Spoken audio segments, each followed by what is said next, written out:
Good evening! This is Drake Nightwing, otherwise known as Mr. Ben.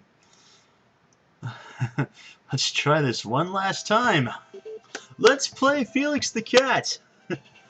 I have to apologize right now if I sound a little frustrated. This is actually my 6th attempt to get this video taken care of fully tonight.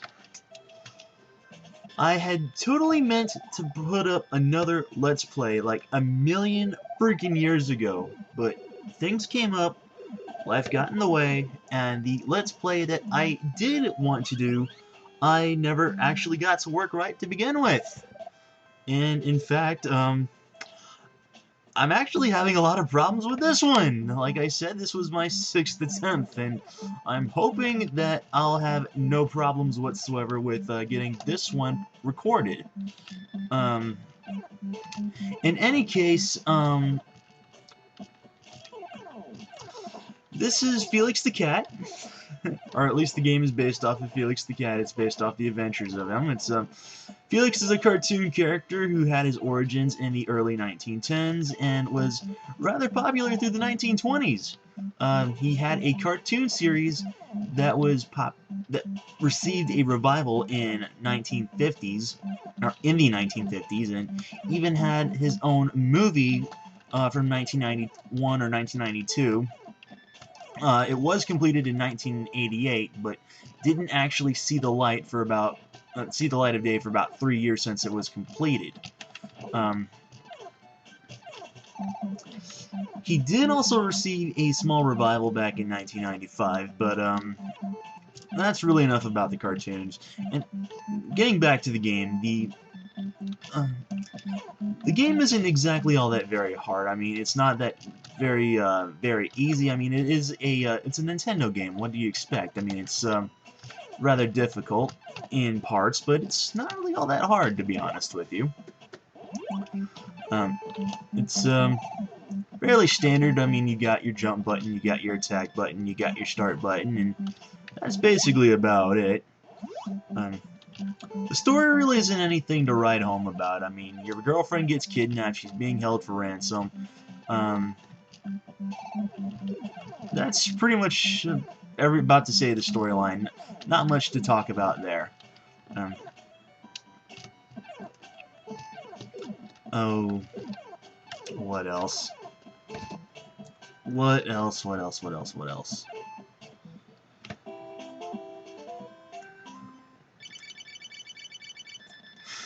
Oh, yes!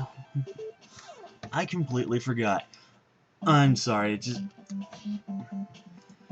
frustrations with the game and frustrations with recording just kind of made me not being able to think rather properly. As you've already noticed, the not only is the control scheme really simple. I mean, with your attack and jump buttons, Felix here has a magic bag. Standard attack here is well, it's a boxing glove based out of a telephone headset. Not really quite sure what it's doing out there, but you can upgrade your attack. These little Felix bubbles right here, you collect 10 of them, and you get like a little heart that you can use to increase your attack power. You can increase it up to like a little motorized one-wheeled car, and then into a tank. And to be honest with you, the form actually changes based on the level you're at.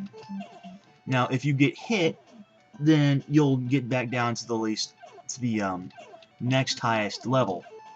And if you happen to die, like say flying off into oblivion, like I did just a minute ago or two, then you'll start back out at your standard level. Now, being at your standard power level, that's not really a good thing, considering that if you get hit in your standard form, then you automatically die. Now, if you'll notice up these hearts up there in the upper left corner, that's essentially your timer for how long you're allowed to stay in this form. If they run out, then you regress back to the next stage. If you, however, collect those little milk bottles, which you get by collecting 5 Felix bubbles, then each milk bottle will restore 2 hearts on your life meter. Also, upgrading to the next form will also refill your magic meter. Now, each form that you upgrade to basically has its own advantages and disadvantages. Basically, the advantages is that every form that you get up to has a higher power of attack. For example, it would take less hits to destroy an enemy with the tank than it would be to do so with the magician. However, with the tank here, as you'll notice, the shots arc and they'll bounce. And of course I die. However, in comparison, the shots on, like, say, through the magician, they're the only form, it's the only form with a multi-directional attack. So you can basically hit everything, or hit anything that's happened to be floating all around you. The car has a straight shot, so does the boxing glove, but the boxing glove can only go a certain range. In any case, you're not really going to see much of a difference in how hard you hit fighting regular enemies, for the most part anyway. You are going to notice it much more on the boss battles, because that's where they're going to be making most of the difference at. Also, if you collect 100 of those Felix bubbles, then you gain an extra life. And also, as you've already may have noticed, you can also find 1-ups hidden in the stage, depending on where you attack. You'll notice that you'll see some rather strange-looking clouds. Sometimes you'll see like clouds of, oh, darn it, of the main villain, the professor who kidnapped your girlfriend. That's him right there, that little funky dude with the funky mustache. Some of these, like I said, will hold 1-ups, and if you attack them enough, then they'll give them up. And sometimes, the cloud covers of Felix's girlfriend, Kitty Cat, will sometimes give you a 500-point bonus. Like that. Yeah, tank. Yeah, I really hope I can hold on to the tank formation here, because the boss battle for this particular... Damn it! Sorry. The boss battle for this particular stage is coming up here pretty soon, and I would have liked to have kept my tank.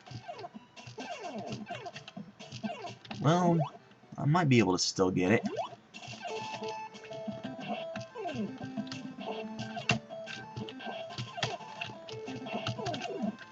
Darn it! What the heck? Oh, well, it doesn't matter. He's dead anyway. And I still get a 1-up.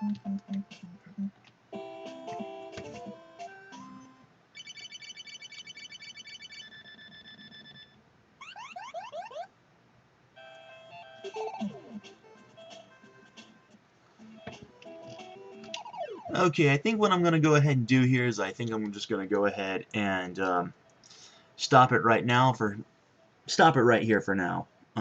Next video I'll go ahead and I'll continue where I left off, and hopefully I'll be in a bit of a better mood to do this, and hopefully I won't have so much problems. In any case, thank you for watching the first part of Let's Play Felix the Cat, and have a wonderful night.